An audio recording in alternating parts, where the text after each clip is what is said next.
You are special이라고 하는 본문을 얘기를 많이 하시고 또 은혜를 받고 하는데, 저는 처음에 You are special이라고 하는 거를 딱 들었을 때, 아, 이 사람에 대해서 특별히 하나님의 특별한 사랑을 받은 어떤 특별한 은혜를 받은 사람으로 구별되게 들렸던 거예요. 근데 가만히 말씀을 들어보면 그게 아니라 너나 나나 다 특별하게 하나님의 은혜가 고루 기름 부음이 누구나에게 있기 때문에 너는 온전하고 그러기에 너는 특별한 거야. 아멘. 정말 하나님의 그 권속으로 하나님의 은혜를 받은 자로 특별하다, 이런 이제 뒤늦게 깨달아지는 거지. 아, you are special 하면 아, 나는 특별히 하나님의 더 큰 사랑을 받은 사람으로 여겨지면 그것도 또 해석이 잘못된 거구나 하는 그런 생각을 또 해보는 거예요. 그러니까 맞습니다.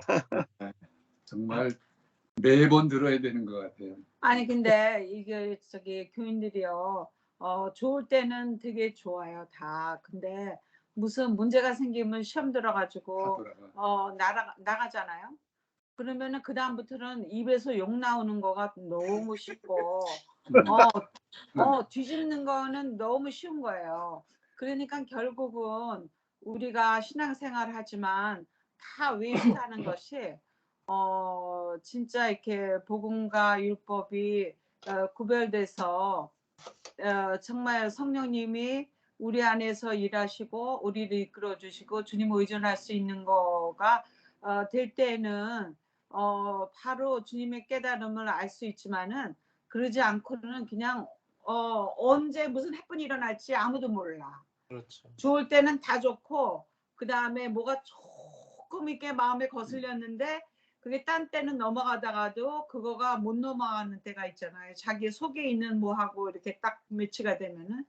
그러니까 교회를 떠나고 교회를 찾고 막 이러는 거가 아무리 좋은 말씀을 들었다고 나는 신앙이 있다고 해도 그 사람이 진짜 이렇게 복음과 율법을 거기에 갈라져서 진짜 이렇게 은혜 가운데 갈 수 있는 상태인가. 그렇지 않으면은 다시 언제든지 돌아가는구나. 그거를 요새는 너무 느껴요. 이 삶에서. 그거를 말짱 도루묵이라는 표현을 합니다.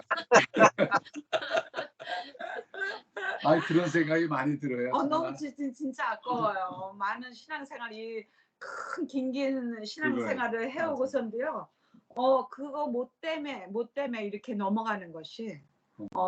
그리고 나는요, 어저께 하나 좋았던 것이, 우리 목사님이 그 교인 부부가 이사 간다고 그랬을 때 목사님이 이렇게 지역적인 교회가 아니고 어디를 가도 신앙생활을 하는 거니까 거기서도 신앙생활 하는 거고 여기서도 신앙생활을 하는 거니까 어디서든지 신앙생활 하는 거라 어떤 디퍼런스가 없다고 그렇게 얘기를 하셨게 들었어요. 그러니까 생각을 하니까요, 진짜 그게 막 아쉬움과 뭐 교회 뭐가 막 다 빠져나가는 것 같고 뭐 염려되고 그러는 거는 우리 육이고, 실제로는 주 안에서는 어디에 있든지 신앙생활 하는 거는 서로 블레싱하는 사이가 돼야 되는 거구나 하는 그거 참 좋은 코멘트셨어요. 네. 나는 또 한 가지 어저께 그 구약에서의 기름 부으심과 신약에서의 기름 부으심의 그 차이점을 어저께 얘기를 책에서 스티븐 맥베이가 한 것 같은데, 사실 그 부분은 어제 질문을 안 던졌지만, 구약에서는 기름 부으심이 특별한 지위, 왕이나 제사장이나 선지자에게 특별한 기름 부으심이 있어서 그들의 특별한 지위와 그때에 맞는 사람들에게 기름 부으심이 있었지만, 예수 그리스도의 신약에 와서는 누구나에게 그 기름 부음이 누구나에게 보편적으로 누구나에게 기름 부음이 있다라고 하는 것을 보면서, 아, 그러면 오늘날 우리 신약에 살고 있는 우리가 보편적인 누구나에게 다 있는 기름 부음을 왜 우리는 구약에 있는 해석으로 누구에게만 특별한 기름 부음이 있는 것처럼 구별하고 그렇게 하는 것은 우리가 복음적인 해석이 아니라 자꾸 옛날로 돌아가는 그 구약적인 그런 해석이겠구나 하는 생각을 가지면서, 또 한편은 신약에 살고 있는 우리의 보편적 은혜는 누구나에게 다 있지만 또 그 가운데에서 은사라고 하는 기프트의 면에서는 또 각각의 어떤 다른 구별된 그런 기름 부으심도 또 있지 않겠는가 하는, 그분은 그러면 그 보편적인 은혜와 또 어떤 면에서의 특별한 그 기프트라고 하는 그런 면의 기름 부으심은 또 구별되어지는 그런 것이 있는데, 그 두 개 사이의 차이는 어떻게 구별해야 되는지 하는 그런 생각도 좀 해봤어요. 그거는 저기 헌신의 각도지. 그거를 구별하면 또 갈라지는 거 아닌가요? 그렇죠. 이제 뭐 고린도전서 12장에 은사 부분이 나오겠죠. 그 은사는 사람마다 이제 다르게 받을 수도 있는데, 그 은사도 이제 뭐 그 사람마다 다르게 받을 수 있겠지만은, 그건 사실 그리스도의 몸을 세우기 위해서 주어진 것이다, 이렇게 말하잖아요. 그러니까 내 자신을 세우기 위해서 준 것이 아니고 형제를 세우기 위해서 준 것이다, 이렇게 이야기를 해요. 어떤 사람은 다리고, 어떤 사람은 얼굴이고, 어떤 사람은 눈이고, 어떤 사람은 이제 코고, 이렇게 하는, 각자 이제 그 다른 면이죠. 다른 면인데, 근데 그것도 그때그때마다 다르잖아요. 늘 뭐 동일하게 되는 게 아니라, 어떨 때는 눈이고, 어떨 때는 입이고, 이것도 상황에 따라 달라지는 것이고, 이제 거기서 이제 13장에 가야 가장 좋은 선물은 사랑이다, 이렇게 가장 근원적인 것은 사랑이지 12장의 은사가 아니거든요. 근데 고린도 교회도 뭐 때문에 문제가 생기느냐, 사실 은사 때문에 문제가 생긴 거예요. 그러니까 은사를 각 사람에게 나누어 주니까 높낮이가 생겨버렸다, 이게 고린도전서거든요. 교회가 분리가 된다, 이 말입니다. 하나님이 은사를 줬으니까 교회가 분리되어 버린 거예요. 그래서 은사는 왜 주는 것인가? 그것은 교회를 건축하려고 세운다 하면 다른 사람을 섬기도록 준 거지, 자기 자신을 자랑하기 위해서 준 것이 전혀 아니다. 목적 자체가, 그러니까 우리가 겉사람과 속사람, 자아와 영을 구분하지 않으면은 하나님이 좋은 것을 주면 줄수록 교회는 분리됩니다. 왜? 자아는 자기 중심이니까. 나는 예를 들면은 예언의 은사를 줬다. 그러면 I am special. 나는 특별하기 때문에 하나님 이거 주셨구나, 이렇게 생각한다니까요. 근데 하나님이 예언의 은사를 준 것은 다른 사람들에게 예언의 은사를 통해서 다른 사람, 넘어진 다른 사람을 이렇게 세우도록 주셨잖아요. 그러니까 우리는 무조건 뭐 받으면요, 특별하기 때문에 받았다고 생각하고, 선하기 때문에 받았다고 생각하고, 경건하기 때문에 받았다, 이렇게 생각하는 게 우리 이 자아 속에 있는 높아지고자 하는 본성이고, 그다음에 또 율법이 들어있기 때문에 그렇거든요. 그러니까 바울이 사도가 됐다 하면은, 정말 특별하기 때문에 사도가 된 모양이다, 이렇게 생각하고, 모세가 그 선지자가 됐다 그러면, 우리하고 다르게 특별한 기름 부으심이 있구나, 그러니까 이게 사람이 사람 중심적인 관점으로 타락해 버렸잖아요. 그래서 하나님의 관점으로 보는 것에서 이탈되어서 사람 중심의 관점으로 보도록 사람 자체가 부패해 버렸다는 거예요. 그러니까 사람의 생각이 부패해 버렸다는 거예요. 그러니까 그 말은 내 생각이 부패해 있다고 보시면 되죠. 내 생각이. 모든 사람의 생각이 다 부패해 있는 거예요. 그래서 만물이 그 사람의 마음이 심히 부패 있는데 이것을 누가 알겠느냐 이렇게 성경은 이야기하잖아요. 근데 우리의 생각이 선과 악만 가려내는데 발달이 돼 있잖아요. 이거는 선한 것이고 이건 이 부분은 대단히 발달되어 있으니까 사람은 나는 다 안다고 생각해요. 선과 악만 갈라내면 나는 다 안다고 생각해요. 그런데 율법과 복음은 못 갈라내요. 선과 악은 갈라내는데 내 자신이 율법과 복음은 못 갈라낸다는 사실은 까마득히 몰라요. 그리고 선도 선악과라는 사실은 까마득히 모르거든요. 그러니까 사람은 사람의 생각이 하나님의 생각과 다르다는 생각도 까마득히 몰라요. 그러니까 사람은 뭐가 문제냐? 속고 살고 있다는 거예요. 속았다. 이게 대명제예요. 뱀이 와서 선악과를 먹으면 하나님처럼 된다 했을 때 속았잖아요.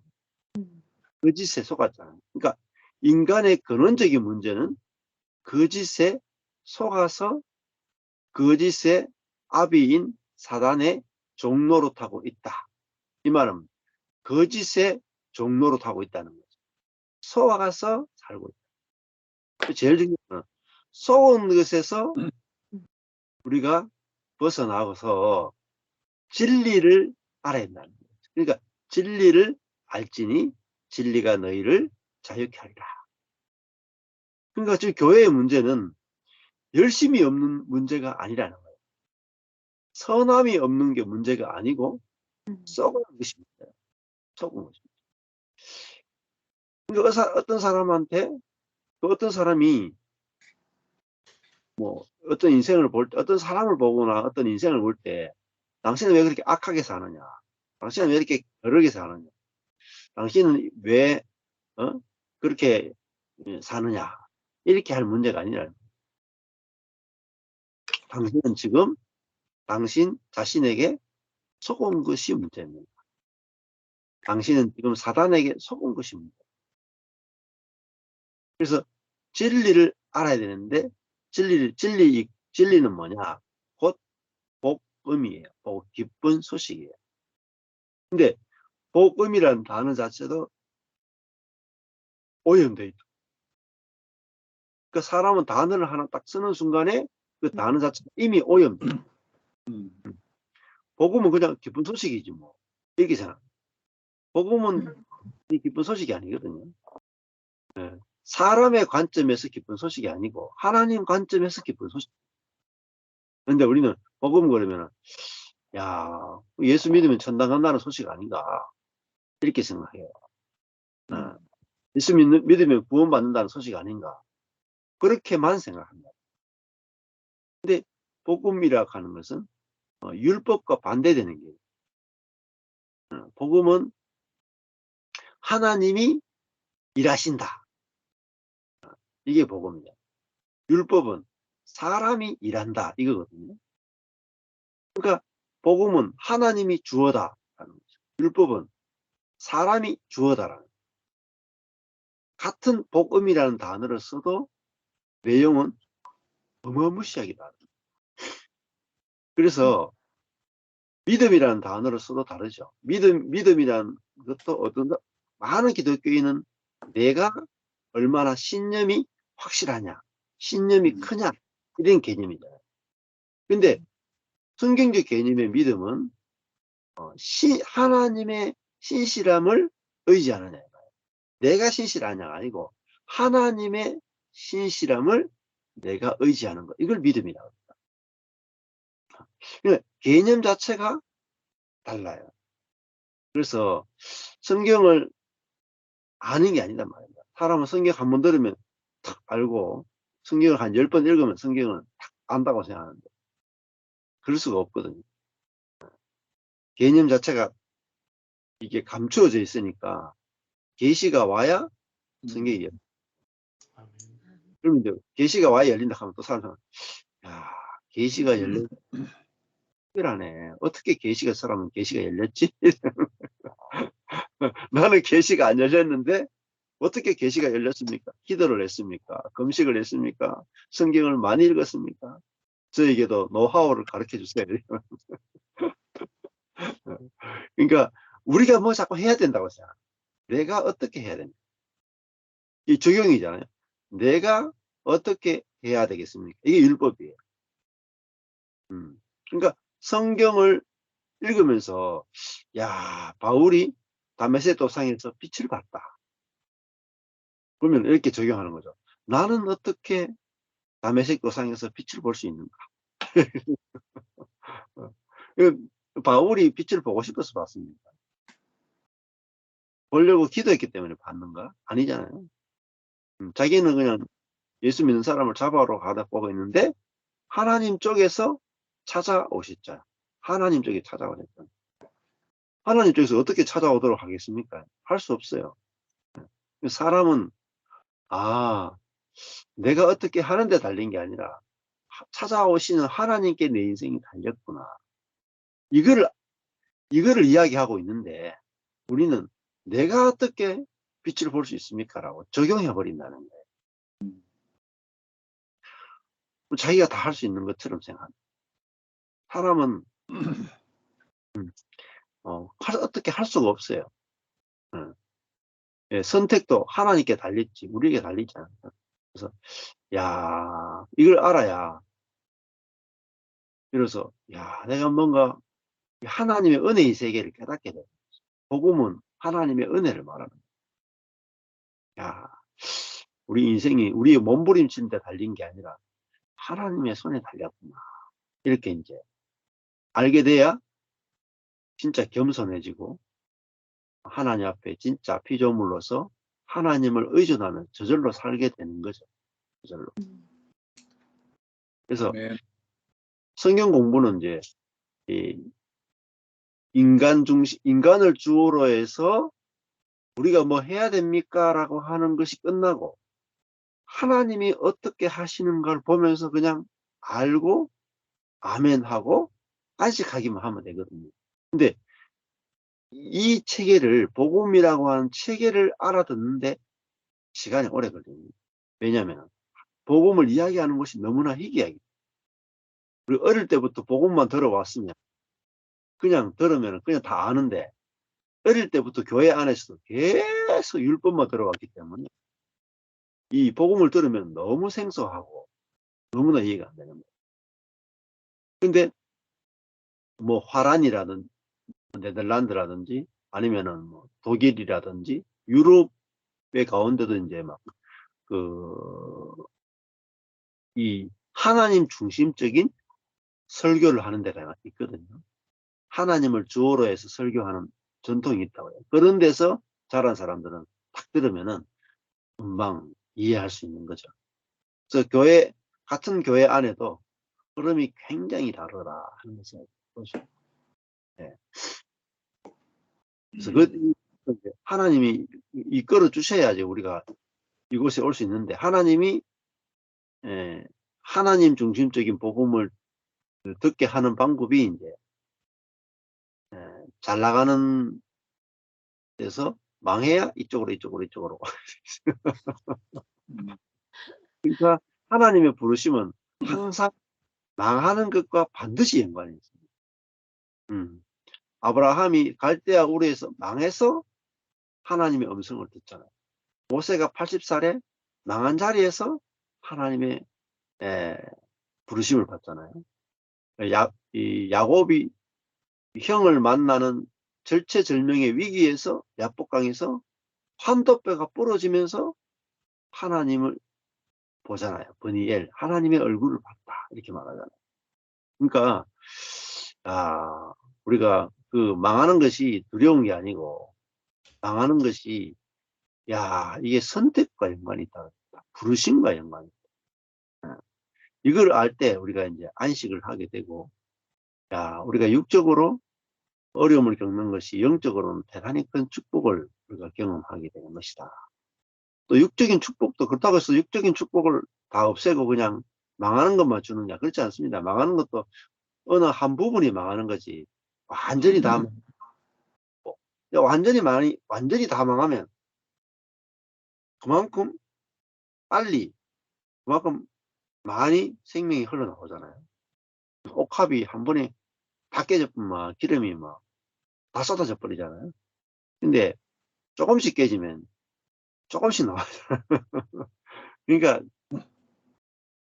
주인이 결정할 문제지 우리가 결정할 문제가 아니잖아요. 아니겠습니까? 옥합을 들고 있는 주인이 조금 깨는 것은 조금 필요하기 때문에 조금 깨는 것이고, 다 깨는 것은 당장 다 필요하니까 다 깨는 거잖아요.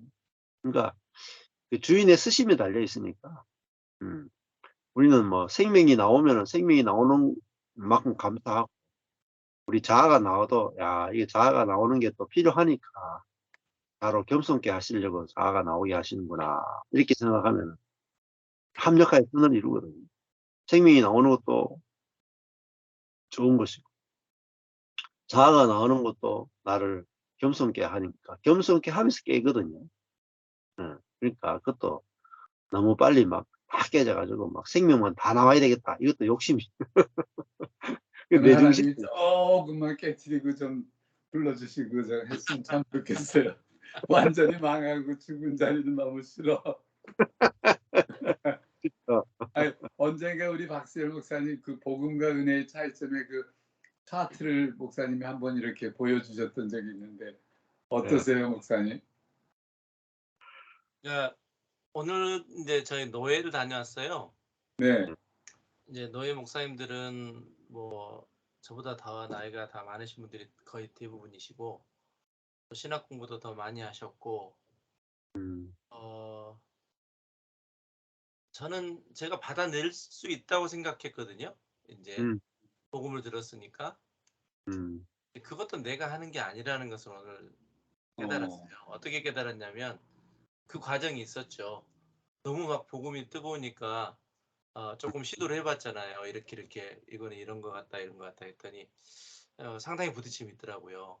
그러니까 더 이상 어떻게 할 수가 없는 거예요. 그러니까 그냥 가만히 있으니까 저절로 그냥 받아낼 수밖에 없는 거구나.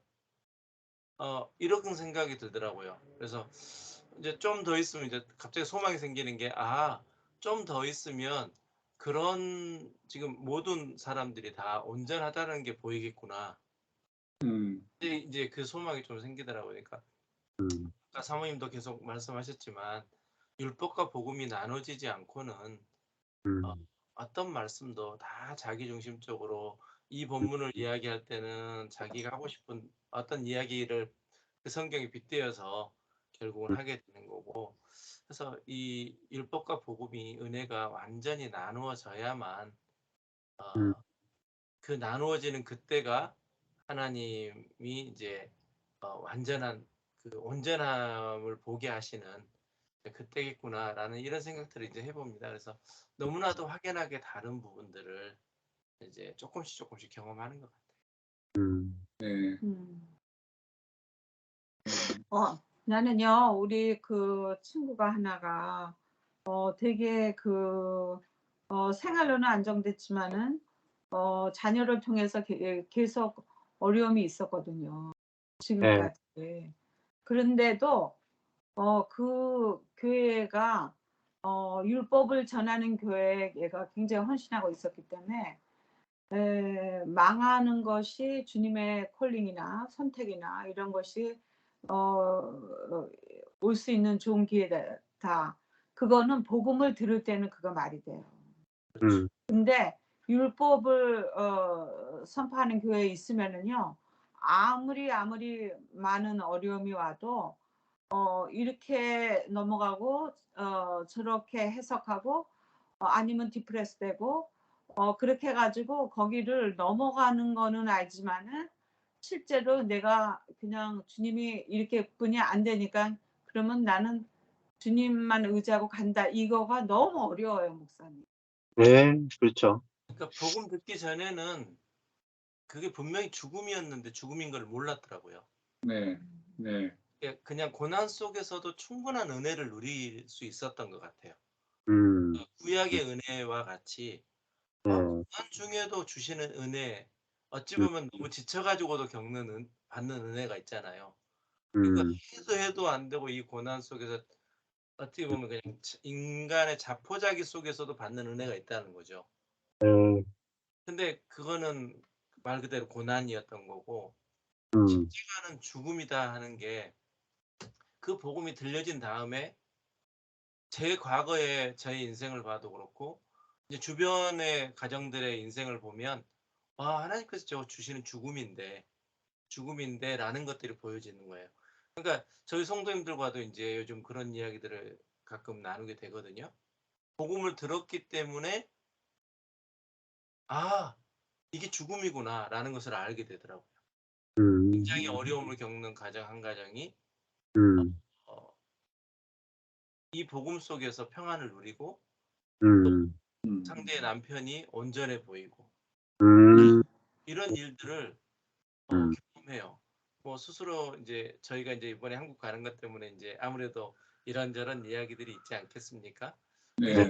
저희도 그거에 대해서 상당히 귀가 곤두세워진 건데 이제 들려지는 이야기들이 어쩌든지 사람은 다 그렇게 생각할 수 있지 이렇게 생각할 수 있지 그러니까 그 안에서 서로 이야기들이 나눠지기도 하고 또 5주 후면 분명히 보여질 일들인데 뭐 미리 내가 또 그 찾아가서 막 일일이 이렇다 저렇다 이야기할 이유도 없고 5주 후 보여줄 거고 또 5주 후를 내가 어떻게 알겠어요 내 자신이 나를 그들의 기대대로 될지 또 그건 어떻게 이끌어 가실지 내가 내일 일도 모르는 내가 어떻게 5주 후를 알겠어요. 그러니까 그것에 대해서 아무 이야기할 일이 없더라고요. 그런데 정말 놀라운 것은 내 자신과 아내도 마찬가지지만 복음을 들었기 때문에 이제 이 현재 처해진 환경이 복음으로 해석이 된다는 거예요. 그렇죠. 이 환경 복음을 안 듣고 율법만 들은 사람은 그 환경이 결국은 율법으로 해석이 된다는 거죠. 그렇죠. 네. 그러니까 이 차이가 엄청난 차이인 것 같아요. 어마어마해요, 목사님. 그러니까요, 율법으로는 다 우리가 인생을 웨이스하는 거더라고. 맞아요. 그렇죠. 신앙생활을 그렇게 오래 했어도. 네, 다 낭비하는 거예요, 인생을. 네. 예를 들면은 까마귀 날자 배 떨어진다라는 말, 이제 그 말이 있잖아요. 11조 안 하자 사고 났다. 그러니까 11조를 해야 된다. 이게 율법이잖아요. 그러면 율법이라 하는 거는 어떤 시스템이냐면은 선을 행하면은 복을 주고 악을 행하면은 저주를 준다. 이게 율법이잖아요. 그 말은 뭐냐면은 하나님은 좋은 것도 주시고 나쁜 것도 주신다. 이렇게 생각하는 거예요. 축복도 주시고 저주도 주신다고 생각합니다. 그러니까 하나님을 율법의 하나님으로 율법을 가르친다는 것은 하나님의 율법의 하나님으로 가르치는 것이고 그다음에 조건적인 하나님으로 가르치는 거예요.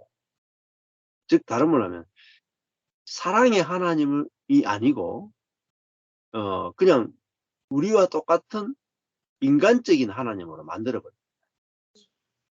그러니까 그 11조를 왜 하느냐. 야, 저번에 11조 안 했더니 교통사고가 났더라. 그러니까 다시 11조 생활로 다시 돌아오는 거예요. 네.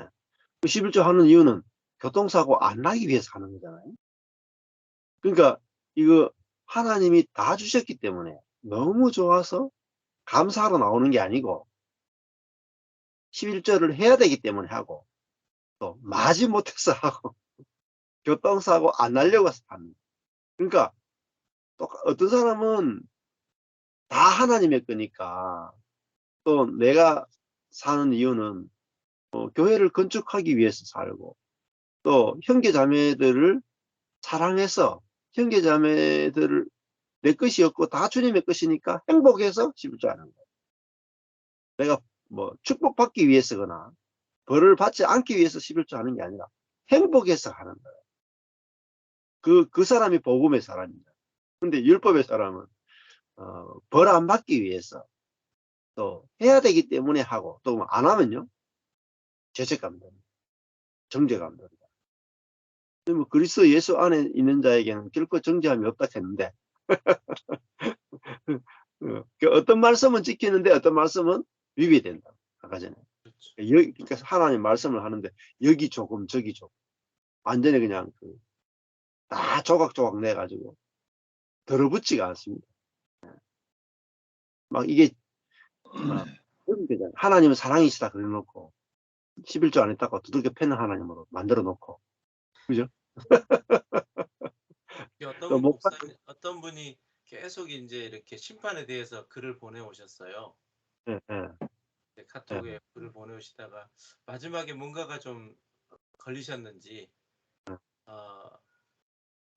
우리 남편 대신 예수님은 절대 우리와 이혼하지 않으십니다. 그러고 마지막에 한 줄 쓰셨더라고요.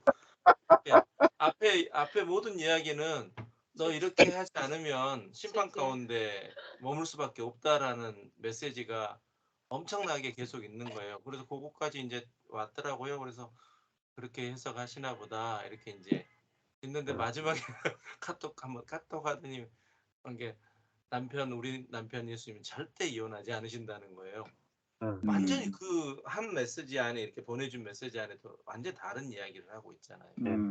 그러니까 그런 것처럼 그러니까 머릿속에 배운 것은 분명히 하나님은 절대 우리의 구원을 놓지 않으신다.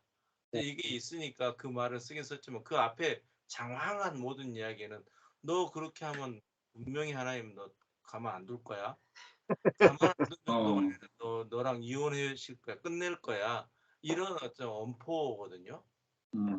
이렇게 이율배반적인 한 하나님이 나타나야 되는데 자기 필요에 따라서 벌 주는 하나님을 막 강조하다가 그래도 괜찮아 그렇지 않을 거야 이렇게 또 위로했다가 그러니까 여전히 구약에 머무르고 있는 거죠. 선악의 세계에 머무르고 선악의 세계로 해석되어진 본인의 해석이 전부라고 생각하니까 그걸 어떻게 바꿀 수 있겠어요? 하나님 바꿔주지 않으면 바꿀 수 없죠. 전도를 할 때 이단들도 그렇고 기독교 안에 이단들이 수많이 생겨나. 근데 그 이단이라 하는 것은 율법을 복음으로 가르치는 게 다 이단이거든요. 원래 성경. 그러니까 하나님을 왜 믿어야 되는가? 구원론부터가 일단은 율법적이에요. 복음을 전도할 때 율법으로 전도합니다. 왜냐하면 당신이 예수를 안 믿으면 지옥 간다. 그러니까 지옥 안 가려면 예수 믿어야 된다. 그러니까 하나님을 지옥 보내는 하나님으로 생각을 딱 심어줘. 두려운 하나님, 무서운 하나님, 심판하시는 하나님을 먼저 딱 가르치고, 그러니까 하나님이 이렇게 무서운 하나님이니까 네가 이 심판으로부터 자유케 되려면은 당신은 예수를 믿어야 당신은 지옥에 가지 않습니다. 이게 율법적 전도예요. 율법적 전도. 굉장히 그러니까 기독교 자체가 이미 율법적 전도에 그렇게 전도하시면 안 돼요. 전도는 하나님이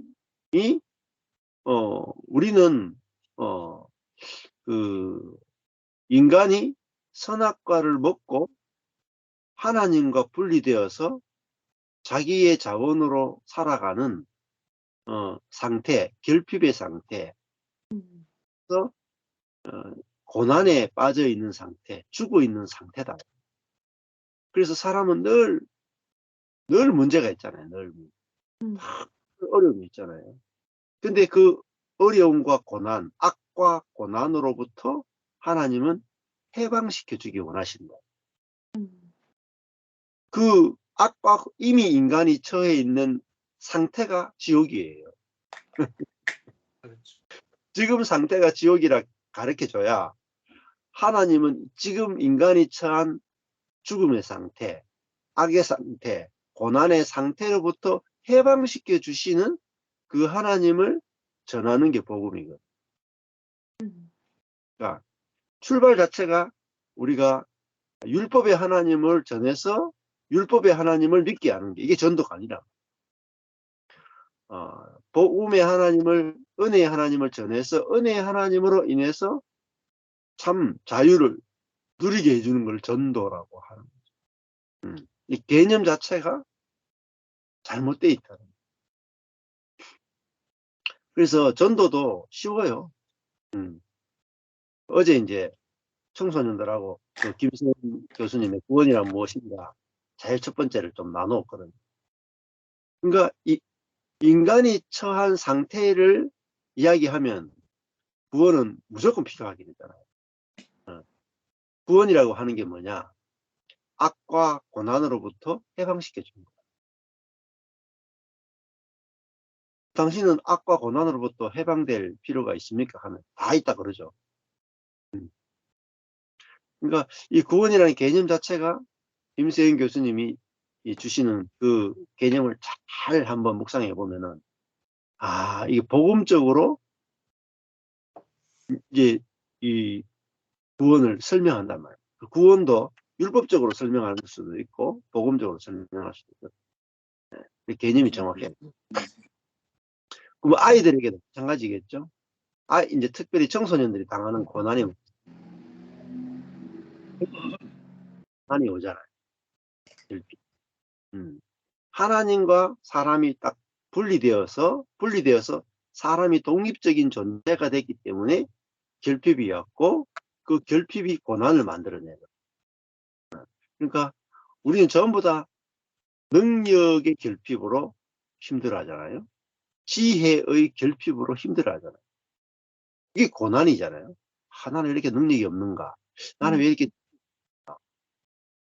지혜와 능력이 부족하니까 내가 힘들죠. 그 힘드는 상태가 고난이잖아요.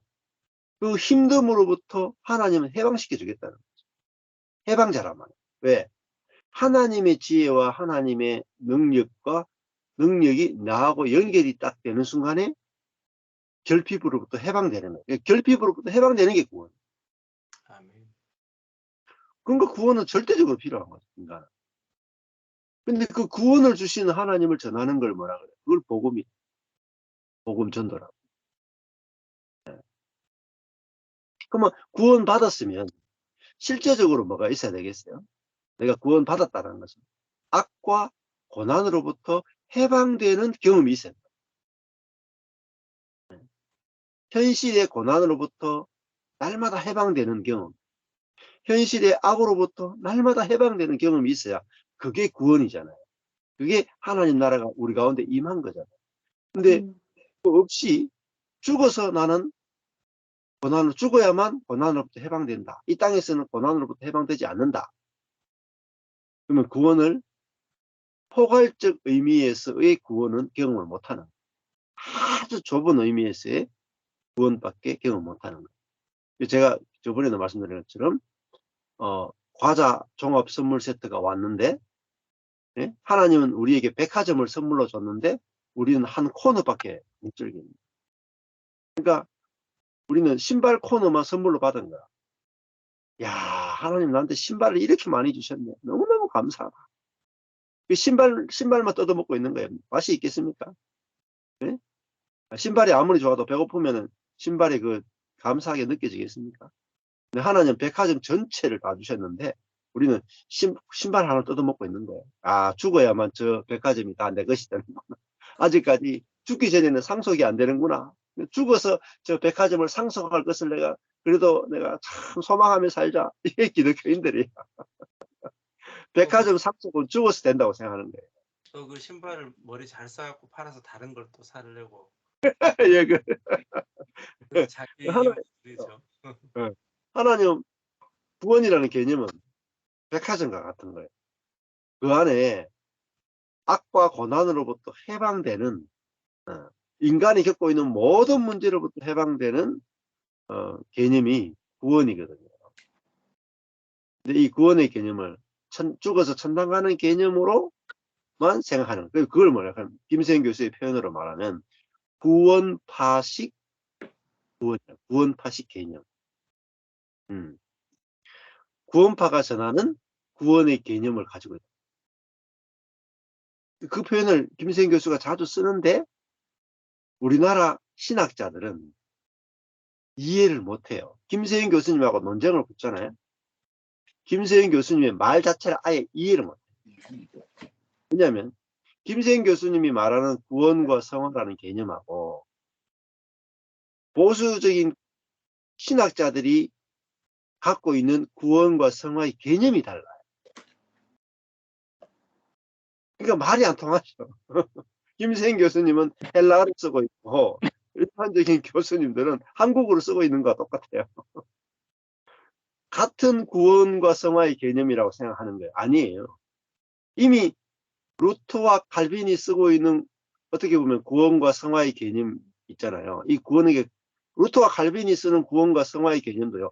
굉장히 좁은 의미의 구원과 성화의 개념이에요. 그런데 김세인 교수님이 쓰는 구원과 성화의 개념은 굉장히 넓어요.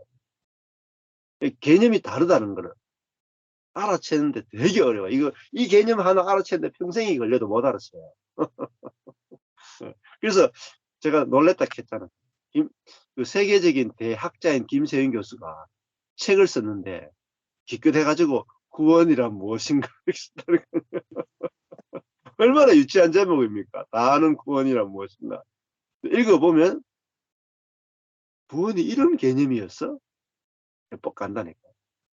이야, 우리가 첫 단조부터 와이셔츠 첫 단조부터 이쪽으로 해야 되는데 밑에부터 끼운 거. 그러면 뒤에 다 틀려요. 처음에는 작게 요 한 칸 차이로 했지만 나중에 되면은 다 틀린다니까요. 그러니까 우리가 처음부터 예수 믿을 때부터 예수님이 영접할 때부터 잘못된 개념을 가지고 영접한 거예요. 당신은 죽어서 천당 갑니다. 지옥 안 가고 천당 갑니다라는 구원의 개념을 듣고 우리가 구원을 받았잖아요. 그 출발부터가 삐끗한 거예요. 그 출발부터가 내세적인 천국만 이야기했고 좁은 의미에서의 구원의 개념을 듣고 우리 예수를 믿고 그 좁은 의미의 개념 가지고 지금까지 살아왔단 말이에요. 그러니까 그거밖에 못 누리는 거예요. 백화점 중에 100가지 중에 한 가지밖에 못 누리는 거예요. 그래서 지금 복음을 들어야 하는 이유는 100가지 다 누리기 위함입니다. 100가지 다. 얼마나 좋습니까? 기쁜 소식 아닙니까? 네. 구원 안에는 100가지가 들어있습니다. 한 가지만 들어있는 게 아닙니다. 이걸 이제 그래서 점점 개념이 넓어집니다. 네. 목사님들하고 저도 이야기를 해야 좀 조금 더 신학적인 이야기나 깊은 이야기가 나올 수가 그런 장점이 있죠. 그 율법 안에 빠져 있다는 것은 자꾸 정죄하게 되거든요. 네, 맞아요. 이야기했지만 요한복음 이제 9장에 가보면은 날 때부터 소경된다. 날 때부터 소경된다. 그럼 복음은 날 때부터 소경됐다 하면은 이게 좋은 일인지 나쁜 일인지 가리지 않고 좋은 일이다 이렇게 돼야 돼요. 그렇잖아요. 복음은 모든 것이 다 좋은 일이거든요. 좋은 일과 나쁜 일을 안 가린단 말이에요. 복음은. 근데 율법은 좋은 일 나쁜 일을 가리잖아요. 축복받느냐 저주받느냐. 축복받으면 좋은 일이고 저주받으면 나쁜 일이잖아요. 그러니까 율법적인 체계는 이미 좋은 일 나쁜 일을 가려놓잖아요. 그리고 좋은 일 나쁜 일도 결국은 내 중심에서 보는 거잖아요. 복음은 하나님의 관점에서 보니까 날 때부터 소경되어도 내 쪽에서는 나쁜 일이지만 이것이 하나님의 영광을 나타내기 위해서 이 일이 이루어졌기 때문에 하나님 입장에서 보면 좋은 일이다. 그래서 복음은 하나님의 관점으로 보는 것이고 율법적인 것은 사람의 관점에서 보는 거고. 그러니까 관점이 달라지지 않으면은 인생의 문제는 해결이 안 되고 그다음에 악과 고난이 발생해요. 사람의 관점에서 보면은 아까 전에 까마귀 떨어지자 배 떨어진다. 그러니까 11절을 다 하다가 11조 다 하다 이게 좀 아깝죠. 나 11조 다 했는데 하나님이 나한테 복을 안 줘. 그러면 신경질 나잖아요. 11조를 절반으로 줄였어. 11조를 절반으로 줄이자마자 집안에 사고가 터져서 1억을 날렸어. 그러면 놀래가지고 까마귀 날 잡혀 떨어지니까 너무 놀래가지고 다시 11조를 정상으로 했어요. 자, 11조를 다시 정상으로 했으면 복이 와야 되는데 복이 안 와. 속에서 부글부글 끓어. 내가 피조물인 것이 한이다. 내가 하나님 아닌 것이 한이다. 하고 하나님을 믿지만 속에서는 하나님에 대한 불만이 부글부글 거려요. 안 그래요? 네. 내가 진짜 하나님 한번 됐어야 되는데 사람이 돼가지고 지금 내가 이 고생하고 있다. 그렇게 하고 우리가 살아요. 그게 얼마나 고통스럽습니까? 고통. 네. 네. 그러니까 거기서 그건 다 악과 고난으로부터 해방되지 못한 모습이잖아요. 구원은 받았는데 고난으로부터 해방이 안 됐다. 역설이잖아요. 안 맞잖아요. 애굽에서 해방시켜 주는 거예요. 고난에서 해방시켜 주는 게 구원인데 고난으로부터 해방이 안 되는 거예요. 항상 두려워하고 나쁜 일이 생길까 봐 걱정하고 나쁜 일이 생기면 염려하고 그 나쁜 일이 생겨서 염려하고 계속 그렇게 살아가는 것은 고난에서 해방 안 된 모습이고 그렇잖아요. 염려로부터 해방이 안 됐잖아요. 그게 고통이라니까요. 고통. 구원받지 못한 모습이다. 근데 하나님 우리를 고난으로부터 해방시켜 주겠다. 얼마나 좋습니까? 빨리 받아야죠. 빨리. 하루 빨리 받아야지 구원은.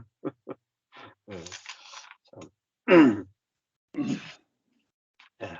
저도 참 이런 복음을 까마득히 모르고 목회했잖아요.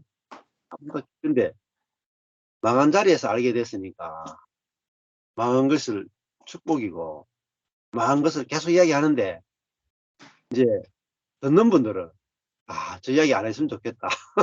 왜? 나 망하면 어떡하지? 무섭단 말입니다. 왜? 망하는 게. 예. 근데 망해서 받은 축복은 안 보이고 망해서 받은 저주가 보이는 거예요. 그죠? 네, 그게 바로 이미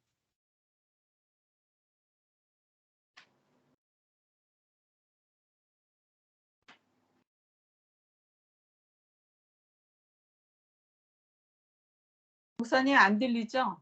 네. 네. 끊어졌습니다. 끊어졌.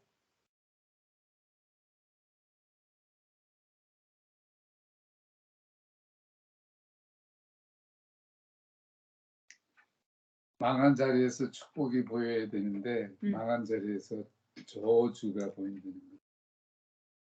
거예요. 예. 배터리가 네. 조금 전에 목사님이 망한 자리에서 축복이 보여야 되는데 망한 자리에서 저주로 보는 그런 율법적인 관점이 크다라고 하는 것을 말씀하셨는데 끊어졌어요. 예. 그렇죠. 그 망하는 것도 복 받아야 망하죠. 그러니까 하나님이 야곱을 사랑해서 환도뼈를 부러뜨리잖아요. 환도뼈가 부러진 경험은 대단히 복된 경험이잖아요. 그러니까 정상인이 장애인이 됐잖아요. 야곱이 야복강 전에는 정상인이었어요. 근데 야복강을 지나면서 장애인이 됐다. 우리 장애인이 되면 큰일 나는 줄 알아요. 큰일인 큰일이죠. 복 받으니까. 그게 고난이 없다는 거예요. 장애인이 돼도 괜찮다. 이게 고난이 없는 거잖아요. 장애인이 되면 안 된다. 이게 고난이 있는 거예요. 개념 자체가 다르다니까요. 야, 내게 어떤 일이 일어나도 이거는 저주가 아니다. 이게 저주가 없는 거잖아요. 이게 고난이 없는 거란 말이에요. 근데 나쁜 일이 일어나면 안 된다. 이게 저주고 이게 고난이 있는 거예요. 항상 두렵고 항상 걱정하고 그렇잖아요. 어떤 일이 일어나도 괜찮다. 이게 고난으로부터 해방되는 거예요. 심지어 뭐 자녀들이 죽을 수도 있고 자녀가 어린 뭐 딸들이 강간당할 수도 있고 있습니다. 예수 믿는다고 딸들이 강간 안 당합니까? 당해요. 당할 수도 있어요. 안 당할 수도 있지만 하나님이 안 지켜줄 수도 있어요. 근데 강간 당한다고 해서 안 지켜주는 거냐? 아니다는 게. 강간으로부터 지켜주는 게 아니란 말이에요. 우리 인생을 지켜준다는 말은 우리 인생을 하나님의 목적을 위해서 쓰신다는 거예요. 저는 야곱을 보면서 철저하게 배웠습니다. 야곱의 딸 디나가 강간당하잖아요. 하나님은 그걸 허락하신다니까요. 근데 그걸 가지고 모든 것을 다 선으로 다 바꿔버린단 말이에요. 독일의 아우슈비츠 유대인들 학살당하도록 하나님 두시잖아요. 그렇잖아요. 욥의 자녀가 하루 아침에 10명이 다 죽도록 재산을 다 잃도록 허락하시잖아요. 근데 하나님 반드시 그거를 합력하여 선으로 바꿔내시고 욥 자체를 바꿔버려요. 그것이 선으로 보이도록 욥 자체를 바꿔버리잖아요. 두 가지 다 있어요. 복이. 욥이 받았던 어마어마한 저주를 욥 자체가 하나님을 만나는 눈으로 보는 체험을 통해서 욥이 그것이 저주로 보이지 않도록 욥의 마음을 바꿔버리는 게 하나님의 해결책이에요. 그게 악과 고난으로부터 욥의 마음을 바꾸는 거. 이게 하나님의 해결책이에요. 두 번째는 환경을 갑절의 복을 주시죠. 또 그렇잖아요. 환경을 2배로 더 축복을 해서 바꿔버리잖아요. 그러니까 하나님 안에서 악과 고난은 없다는 거예요. 그게 구원이잖아요. 자, 이러니까 우리가 얼마나 안식이 됩니까? 내가 망하면 2배의 복을 받는다. 안 그래요? 그러니까 고난이 없어지잖아요. 야, 우리는 뭐 내려갈수록 높아져요. 내려갈수록 높아져. 내려가만 있는 게 아니에요. 그러니까 내가 파쇄될수록 생명이 나온다. 그렇잖아요? 파쇄되는 것만 있으면 얼마나 괴롭겠어요. 근데 파쇄되는 것만큼 생명이 나오니까. 안 그렇습니까? 기쁨이 넘치잖아요. 하나님은 생명이 흘러나오기 위해서 파쇄하지 파쇄를 위해서 파쇄하는 경우가 없어요. 그러니까 걱정하지 말라는 거예요. 하나님이 더 좋은 걸 주기 위해서 나쁜 걸 가져가는 거지. 응? 내가 괘씸해서 나쁜 걸 좋은 거를 가져가는 분이 아니란 말이에요. 나쁜 거니까 파쇄하지. 내한테 좋은 건데 빼앗아가는 수가 없어요. 하나님 나한테 그림자도 없는 분이에요. 숨기는 게 없는 분이에요. 하나님은 변함이 없단 말이에요. 변함이 없이 내게 선하게만 하시는 분이다. 그 야고보스예요. 하나님 같은 분이 없어요. 하나님은 내게 대해서 억하심정이 1도 없단 말입니다. 오직 선한 마음밖에 없어요. 오직 좋은 마음밖에 없어요. 그러니까 하나님이 내게 허락하신 모든 것도 하나님의 나를 향한 사랑에서 나오는 거지 열받아서 하시는 게 없단 말이에요. 우리는 자식들 사랑하지만 때로 열받아서 때릴 때가 있죠. 하나님은 그게 없다니까요. 열받아서 우리를 때리는 경우가 없다니까. 네 부모님 밑에서 자랄래, 하나님 밑에서 자랄래 하면 저는 얼른 하나님 밑에서 자라겠다고 선택할 거예요. 부모님 밑에 사는 게 더 괴로워요. 훨씬 더 괴로워. 그러니까 성경 공부하는 것은 하나님에 대한 오해를 푸는 거죠. 하나님에 대한 오해를 풀어가는 과정입니다. 네. 오늘 좀 오해가 좀 많이 풀리셨습니까? 그러니까 속이는 거라 그랬잖아요. 속이는 거. 사단은 하나님에 대해서 거짓을 퍼뜨립니다. 그래서 하나님을 오해하게 만듭니다. 하나님을 오해해서 하나님과 관계를 끊어버리는 겁니다. 그러니까 뱀이 하와에게 와서 하나님이 동산에 있는 모든 과실을 먹지 말라 하시더냐. 먹지 말라 하시는 그 하나님을 강조하잖아요. 그러니까 하와가 생각해보니까 하나님이 왜 내한테 먹지 말라 했지? 야, 나를 사랑하지 않는 말이다. 그 뱀이 야, 왜 먹지 말라고 했는지 아냐?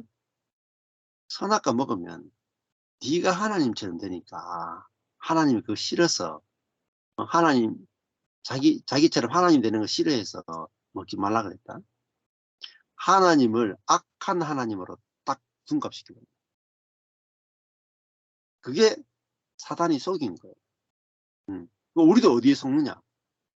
은혜의 하나님을 율법의 하나님으로 소개하면 아멘으로 바로 받아버려요. 그러니까 목사인 내가 하나님을 소개하는 게 아니라 사단을 소개하는 경우가 너무 많다. 제가 알게 된 것이 제가 첫 목회 12년 동안 진짜 하나님을 소개한 게 아니고 내가 사단을 소개했다. 사단을 가르쳤다. 사단을 앞장서서 선전했구나. 내가 하나님을 잘못 알았구나. 이걸 알게 되는 거야. 내가 거짓 선지자예요. 뭐 이렇게 하면 또 우리 첫 목회했던 지체들이 듣고 야, 우리를 비난하나 이렇게 들을 수도 있을지 모르겠지만 형제 자매들 비난하는 게 아니라 제가 거짓 선지자였다는 거예요. 진리와 거짓을 못 가려내고 거짓을 말하는데 내가 진리를 말하는 사람으로 착각하고 살았다. 그걸 깨닫고 나니까 과거처럼 설교할 수가 없잖아요. 율법을 설교할 수가 없죠. 내 자신이 거짓이었다는 걸 봤는데 어떻게 할 수 있겠어요? 자, 그래서 제일 중요한 것이 이제 성경 공부를 하고 나면은 하나님에 대한 개념이 날마다 바뀌어야 됩니다. 하나님.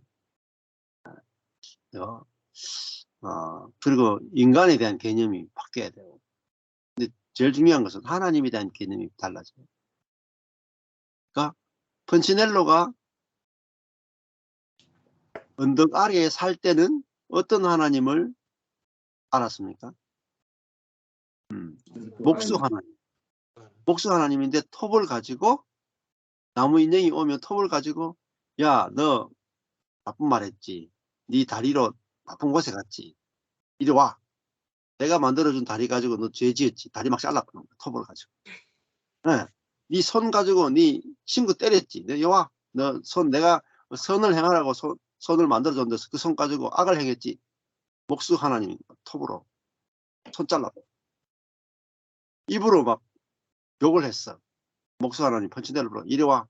너 입 그거 틀어막아야 되겠다. 그거 만들어 놨는데 여기나 하고 입을 여기에 막 나무로 덧대가 탁 틀어막아. 그런 하나님으로 알았다니까. 그래서 언덕 아래에 있던 나무 인형들은요, 언덕 위에 계신 하나님께 절대 안 가요. 무서워가지고. 그래서 그렇죠. 벌 받을까 싶어가지고. 심판 받을까 싶어요. 그래서 언덕 아래에 있던 그 나무 인형들은요, 언덕 위에 있는 하나님을 절대 안 찾아요. 그리고 무섭다로 계속 선전해요. 그렇죠? 그래서 아무도 안 올라가는 겁니다. 언덕 위에 아무도 하나님을 안 만나라고요. 전부 다 하나님을 싫어해요. 하나님 절대 못 내려오게 해요. 지금도 마찬가지입니다. 하나님이 왜 재림 못 하시는가? 사람 다 싫어해서. 그 하나님과 살기가 싫어, 무서워. 너무너무 무서워, 살기 싫어. 근데 펀치넬로가 망하니까 저 하나님 망한 자리에서 루시아가 소개해 주잖아요. 야, 하나님 그런 분 아니야. 하나님은 율법을 가지고 판단하거나 정죄하는 하나님 아니야. 내가 저 하나님 만났는데 제가 이렇게 너무너무 행복해. 그 행복한 루시아를 봤잖아요. 그래서 궁금해가지고 긴가민가 해가지고 올라갔는데 가다가 실수해가지고 뭐 탁 떨어뜨렸잖아요. 그러니까 펀치넬로 할게네. 자기는 죽었다고 생각한 거예요. 여기 와서도 자기가 실수했거든. 이제 뭐 다리도 잘리고 팔도 잘리고 뭐 입도 막 틀어막힐 줄 알고 막 무서워가 오들오들 떠는데 펀치넬로 이리 와라. 내가 너를 얼마나 사랑하는지 내가 들려주겠다. 하나님은 사랑을 이야기하고 싶어 하신 하나님인데 그 사랑을 이야기하고 싶어 하는 하나님을 율법을 이야기하고 싶은 하나님으로 바꿔버렸다. 야, 쏘아도요. 이렇게 쏘을 수 없어요. 그래서 스티븐 맥베이가 말하잖아요. 나 자신을 바꾸지 말고 하나님을 바꾸십시오. 이 말이 복음 중에 복음. 하나님을 바꾼 사람은 자기를 바꿀 필요가 없지만 자기를 바꾸려고 하는 사람은 하나님을 절대 바꿀 일이 없다는 거예요. 그래서 하나님을 알게 하는 것을 설교라고 그런다는 거예요. 은혜의 하나님을, 긍휼의 하나님을, 자비의 하나님을 전하는 것을 복음 선포라고 합니다. 그 하나님을 모르고는 하나님과 연합할 수 없고 하나님과 화목할 수 없고 하나님으로부터 오는 자원을 공급받을 수 없어요. 하나님이 우리에게 주시는 궁극의 자원이 뭐겠습니까? 긍휼이고 자비고 은혜고, 그죠? 네. 판단 정죄하지 않는 사랑이다. 그렇죠? 판단 정죄하지 않는 그 사랑이 결핍되어 있으니까 우리는 고난이 생기는 거예요. 그러니까 호세아 선지자도 그렇잖아요. 이 백성이 묵시가 없으므로 망하게 됐다. 묵시가 없는 백성은 망한다. 그 묵시가 뭡니까? 하나님에 대해서 모릅니다. 여호와를 알자. 우리가 힘써 여호와를 알자. 이렇게 말했다. 그렇잖아요? 호세아를 통해서 하나님은 자기 자신을 계시하기 원했다. 어떤 하나님을 계시했느냐? 호세아에게 고멜과 결혼하라. 창녀와 결혼하라. 그 말은 하나님은 창녀와 결혼한 하나님이죠. 그죠? 창녀와 결혼한. 창녀를 사랑해서 아내 삼는 하나님이다. 창녀를 돌 던지는 하나님이 아니라. 그러니까 율법과 다르잖아요. 율법은 창녀를 보면 돌 던져 죽이라 그랬잖아요. 그런데 하나님은 율법을 초월해서 창녀와 결혼한 하나님. 그 창녀가 애를 낳고 살다가 도망가죠. 다시 값을 치르고 다시 데려와서 거룩한 아내로 회복시킨 하나님. 이 하나님을 전해라 했단 말이에요. 어떻게 전해요? 호세아의 존재를 통해서, 삶을 통해서 보여주는 거예요. 선지자가 말만 하는 게 아니라 자기 결혼을 통해서 보여주는 거예요. 그러니까 호세아의 삶은 자기 삶을 통해서 하나님이 어떤 하나님이고 지금 이스라엘은 창녀와 같이 살고 있다는 걸 보여주는 거예요. 그게 선지자의 직무였습니다. 네. 오늘 뭐 이야기하다 보니까 아주 흐름이 너무 아주 귀한 말씀을 전해주신 것 같아요. 설교라고 하는 것은 잠깐만요. 노트를 했는데 그걸 알게 하는 것이다. 그죠? 은혜의 하나님을 알게 하는 거죠. 정죄하지 않고 판단하지 않는 하나님을 알게 하는 거죠. 심판이 아니라 구원하신 하나님을 알게 하는 거예요. 악과 고난으로부터 우리를 해방시켜 주시는 하나님을 알게 하는 거예요. 그걸 다르면 아버지 하나님을 알게 하는 거죠. 아버지 하나님. 아버지. 우리의 진짜 아빠 되신 하나님. 이거 이야기해도요, 잘 안 듣는 분들이 많아요. 왜냐하면은 내가 지금까지 알고 있는 복음, 지금까지 내가 알고 있는 하나님이 있잖아요. 근데 내 자아가 알고 있으니까 자아는 내가 알고 있는 것이 옳다 하거든.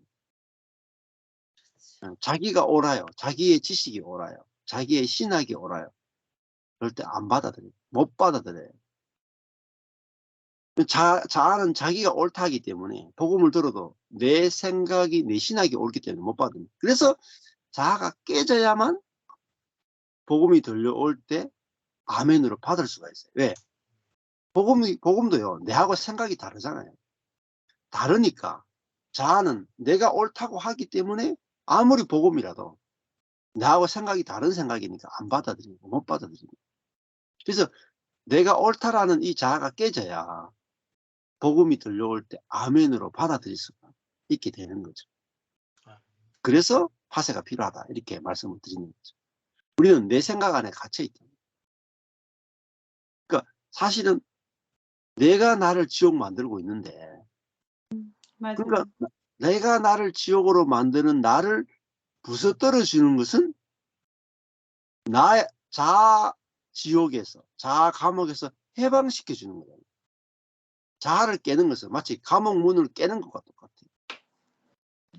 굉장히 좋은 개념인데 내가 자아로 들으니까 자아를 깬다는 말이 무서운 말로 들리는 거예요. 그렇죠? 자아를 깬다는 말은 너무너무 좋은 말인데 자기를 너무너무 사랑하는 자아가 들으니까 너무너무 무섭게 들리잖아요. 자, 이거가 똑같아요. 이빨이 아프면은, 저처럼 이빨이 아프면 병원에 가야 된다. 자, 이 말은 기쁜 소식입니까? 슬픈 소식입니까? 저도 내일 덴티스트 가거든요. 저도 아주 무서운 말로 들여서 어떻게 가나 지금 궁리하고 있어요. 아, 그렇죠. 네, 저도 그래요.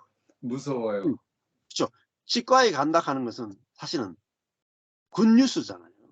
왜냐하면 아픈 것을 치료하러 가니까 굿뉴스잖아요. 안 그래요?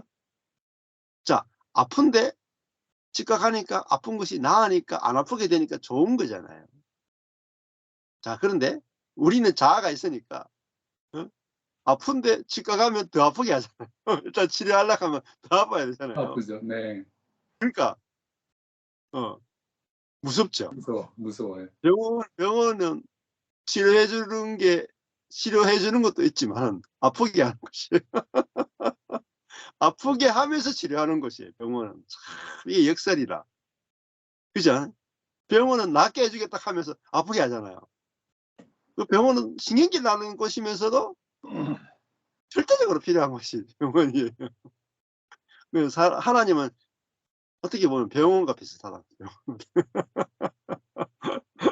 그래서 근데 진짜 언제 어느 때가 되면 병원에 가고 싶어 미칠까요? 병원이 너무너무 좋을 때는 언제일까요? 죽게 됐을 때 도저히 방법이 없이 너무 아파서 가지 그렇죠. 않으면. 그래. 네.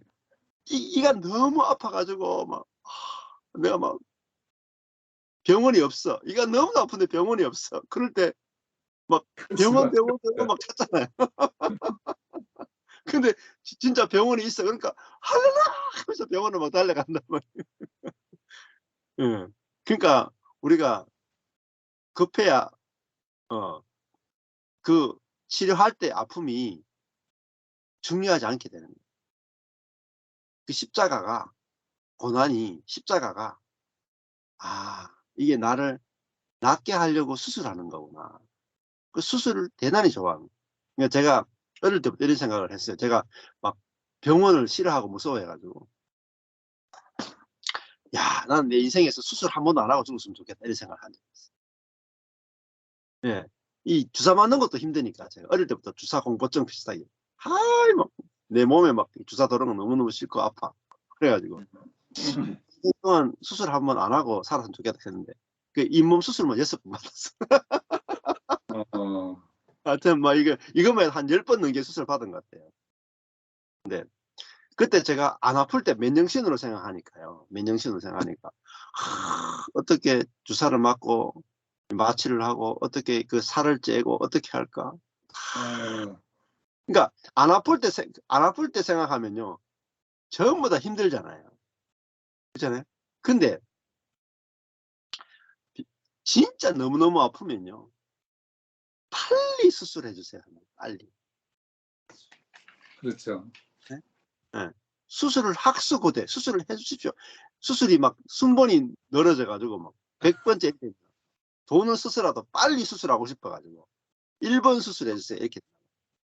그러니까 안 아플 때 생각하는 거하고 진짜 아플 때 생각하는 거 180도 달라지잖아요.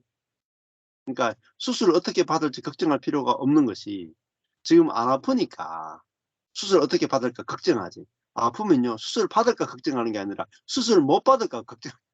그렇죠. 그러니까 사람이 이 자기중심성이라 하는 게요. 그때 따라가지고 확 뒤집어져요. 네, 그래서 이 자아가 복음을 듣는 거하고 자아가 이렇게 파쇄된 상태에서 복음을 듣는 거하고 대단히 다르게 들린다는 거예요. 네. 내가 건강할 때 병원 이야기 듣는 거하고 아플 때 병원 듣는 이야기가 너무 다르잖아요. 건강할 때 병원 이야기하면 싫어요. 근데 아플 때 병원 이야기하면 너무 좋아. 네. 이 병원에서 내가 췌장암이 걸렸는데 뭐 건강할 때는 이 췌장암 걸려가지고 야 어떤 병원에서 수술해가지고 이렇게가 나았더라. 별로 듣고 싶지 않아.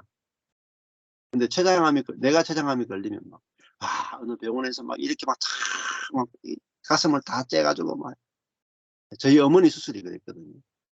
어머니 수술이 병원에 가니까 의사가 하는 말이 이 수술하는데 저는 건강한 사람이에요. 저는 건강하니까 어머니 수술하는데 이 심장 수술해야 되는데 심장이 혈관이 다 이 큰 혈관들이 다 막혔대요. 그래가 의사가 설명하는데 이게 쫙 짠데 이렇게 여기 쫙 째가지고 이 심장 안에 있으니까 갈비뼈 때문에 수술이 안 된다는 거예요. 갈비뼈를 이렇게 톱으로 켜가지고 딱 째가지고 이렇게 늘려야 되는데 심장. 그리고 다리에 있는 혈관을 뜯어내가지고 이 다리에 있는 혈관을 이렇게 몇 개를 더 대줘야 된다. 그리고 다시 이제 그 갈비뼈를 딱 붙이고 본드로 이렇게 해가 또 붙이겠죠. 붙이고 다시 여기를 이렇게 딱 해가지고 다시 딱 꾸며가지고 수술하는 거거든요. 야, 수술 과정을 들어보니까 어떻게 그 뼈를 톱으로 잘라내고 이게 해가지고 혈관을 다 다리에 혈관을 잘라가 붙이고 다시 해가지고 이거 쫙 갈라진 것도 있고 와, 그 아픔을 어떻게 견딜까? 야, 상상만 해도 너무너무 고통스러운 거예요. 그런데 어머니는 수술해달라 하는 거예요. 그래도 수술해달라는 거야. 저는 듣고 그럴 바에 차라리 죽었으면 좋겠다. 그런데 어머니는 수술해달라는 거예요. 왜냐하면 그 고통보다 그죠? 지금 이 심장 혈관에 막혀가 매일매일 겪는 고통이 더 크니까 이것만 하고 나면 이 고통이 사라지니까 현재 당하는 이 고통은 내가 견뎌내겠다는 거죠. 결국은 수술했잖아요.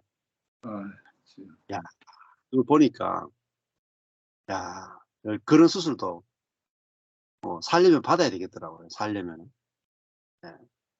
근데 어머니 심정하고 제 심정하고 다르더라고요. 네. 그러니까 아픈 사람의 심정하고 건강한 사람의 심정이 다르요. 네, 감사합니다. 오늘 첫 시간은 이렇게 하시죠. 네. 네.